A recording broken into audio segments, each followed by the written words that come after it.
اوعى تكون فاكر انك علشان شفت فيلم الزوجة التانية كتير فانك لو اتفرجت على الحلقة مش هتعرف حاجة جديدة، لان احنا فعلا في فلاش باك بنتكلم على افلام قديمة لكن بشكل جديد. خليكم معايا، انا كريم الخولي وده فلاش باك.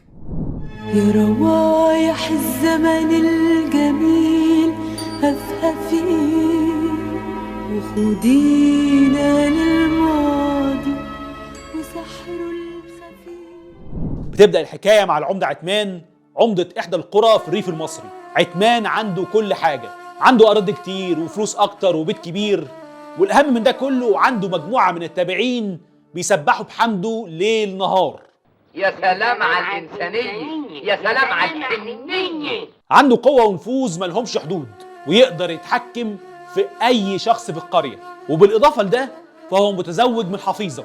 عتمان ملك كل شيء ما عدا حاجة واحدة بس، وهو إنه ما عندوش ذرية، وده خلاه إنسان ظالم، وإحساسه بإنه غير قادر على الحصول على ولد خلاه بقى ظالم أكتر، وبقى بيحاول إنه يسيطر على كل شيء، وبيستغل سلطته في إنه يظلم الفلاحين ويستولى على أرضهم، وما كانش عاوز يسيب لهم حتى الفتات. انت عارف ابوك مات مديون بكام يا ولا؟ معاك تدفع منين يا عمدة؟ بيع 17 قيراط اللي سابهم لك ابوك مديونين. وفي نفس الوقت اللي فيه عتمان عنده كل حاجة ما عدا الذرية، هنلاقي إن كل فلاح القرية ما عندهمش أي حاجة من متاع الدنيا، لكن عندهم حاجة واحدة بس، وهي القدرة على الإنجاب. زي عنوان أخو العمدة اللي كان بيشاركوا نفس البيت، وللمفارقة الكبيرة ربنا رزقه ب4 أولاد. وجود علوان كان كابوس لعتمان، لأنه كان بيحسسه بعدم الأمان، وإنه لما يموت كل اللي بيعمله ده هيروح لعلوان، وده خلاه مسعور أكتر من الأول. وفضل يحاول كتير مع حفيظة إنه يجيب منها ولد، لكن كل محاولاته باءت بالفشل. ومن ضمن سكان القرية كان في قصة حب جميلة كان أبطالها أبو العلا وفاطمة، واللي ربنا برضه رزقهم بالذرية، ورزقهم باللي أهم من الذرية وهو الرضا. أبو العلا كان شغال في أرض العمدة بأجر زهيد، وفاطمة كانت شغالة في دوار العمدة بأجر أكثر زهدا. وبالرغم من فقرهم لكنهم كانوا عايشين في سعادة ورضا، وكان أقصى أحلامهم وزة ياكلوها هم وعيالهم. لو الوزة دي بتاعتنا يا سلام يا بيه، دي كانت تبقى ليلة. اللي كنت اسلقها واشوحها وافصصها في صوص واعمل لك صحن فتة قد كده وكل يا ابو العيلي. فهنلاقي ان في نفس الوقت اللي فيه عتمان وحفيظة عندهم كل حاجة ومش راضيين، هنلاقي برضو ان ابو العلا وفاطمة اللي ما عندهمش اي حاجة راضيين وقانعين ببعضهم وحبهم. وطبعا عتمان زيه وزي اي ظالم في التاريخ بيستحل اي شيء، وبيعتبر ان الدنيا كلها ملك يمينه.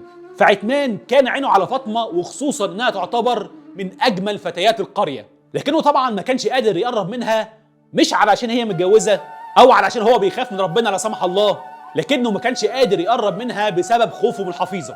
لكن الشيطان اداله فرصة من ذهب لما الملاريا ضربت في القرية، وعتمان نفسه اتصاب وكان اقرب للموت من الحياة. وهو طريح الفراش، حفيظة حست ان كل حاجة هتروح منها لو عتمان مات من غير ما يكون له وريث، وان كل فلوسها هتروح لعلوان اخوه. وده اللي خلاها تقتنع بكلام عتمان بعد كده لما خف من مرضه، وانه لازم يتجوز ويجيب وريث علشان يحافظ على اللي سرقوه ونهبوه مع بعض. وبدأت مرحلة البحث عن الزوجة التانية، وفعلا حفيظة اقترحت عليه بعض من بنات القرية، لكن عتمان ما كانش في دماغه غير فاطمة. وبعد ما اخذ مباركة حفيظة على الفكرة، بدأ عتمان في تنفيذ مخططه وراح لأبو العلا، وحاول انه يغريه بالفلوس علشان يطلق فاطمة، لكن أبو العلا رفض. فعتمان ما سكتش وهدده بانه هيسجنه لو رفض. وبعد كده عتمان سلط عليه واحد من اذنابه وهو شيخ البلد علشان يقنعه، لكن برضه ابو العلا ما اقتنعش، لان من الطبيعي ان ما فيش حد عاقل ممكن يقتنع بالكلام ده. فراح قال لفاطمه على اللي حصل، واللي اقترحت عليه انهم لازم يسيبوا البلد. وفعلا ابو العلا وفاطمه لموا حاجاتهم البسيطه وحاولوا يهربوا، لكن عتمان كان ليهم بالمرصاد، والغفر قبضوا على ابو العلا وفاطمه، والتهمه كانت جاهزه ان ابو العلا سرق العمده وهرب. ولما فاطمه وابو العلا وصلوا لنقطه حسوا فيها بقمه الظلم والهوان، جت لفاطمه رساله من اراجوز القريه.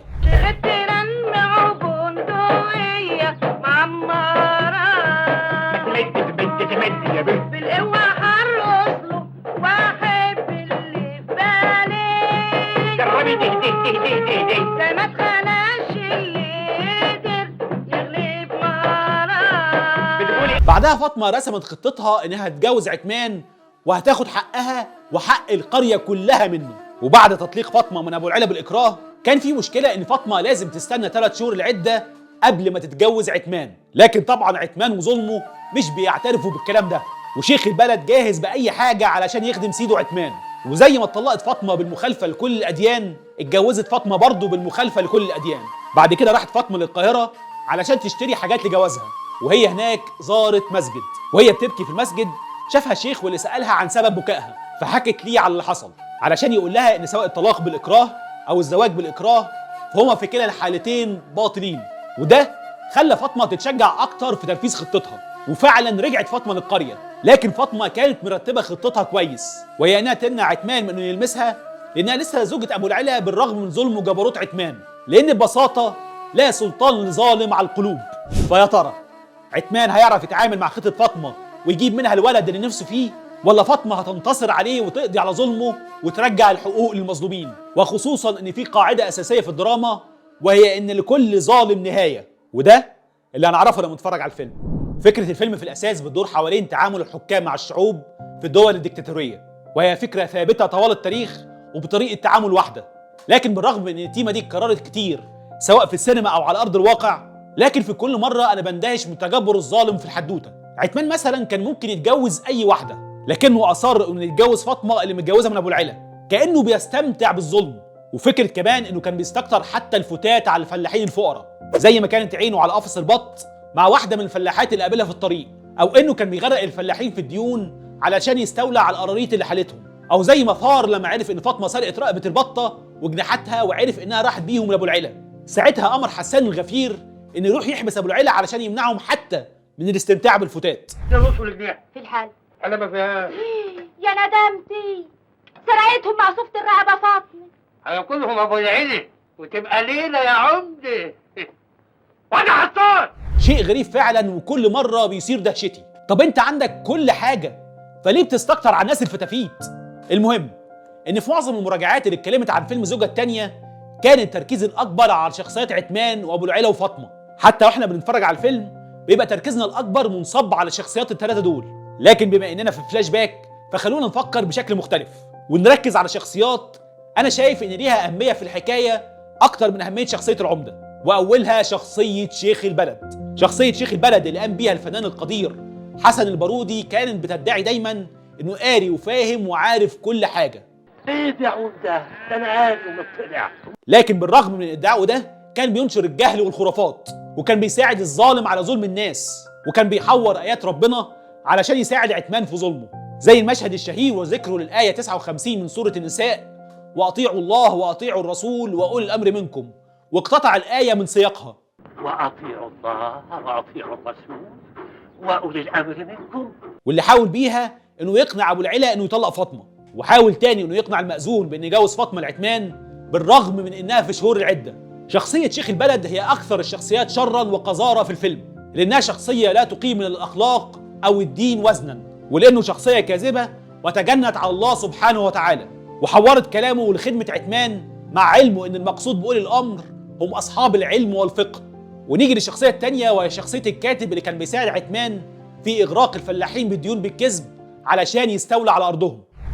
117 جنيه و67 قرش ومليمات. بتاع ايه ده كله؟ كله هنا، مفيش مليم من غير بصمة صباعه. وفي الاخر هنلاقي اهل القريه اللي كانوا دايما في موقف المتفرج، كانوا واقفين بيتفرجوا لما اتسرقوا، وكانوا بيتفرجوا لما عتمان ظلم ابو العلا واتهمه بالسرقه، واتفرجوا برضه لما عتمان اتجوز فاطمه بالاكراه، وكانوا دايما بيستجدوا حقوقهم من عتمان بدون اي رد فعل منهم، كانهم مش طرف في المعادله. كبرت يا عمدة. يلا يا وليدي.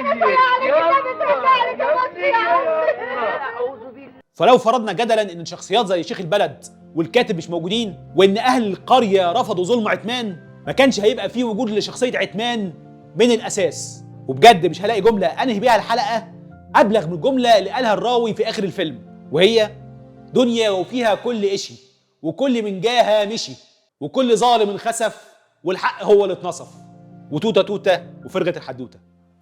سلام.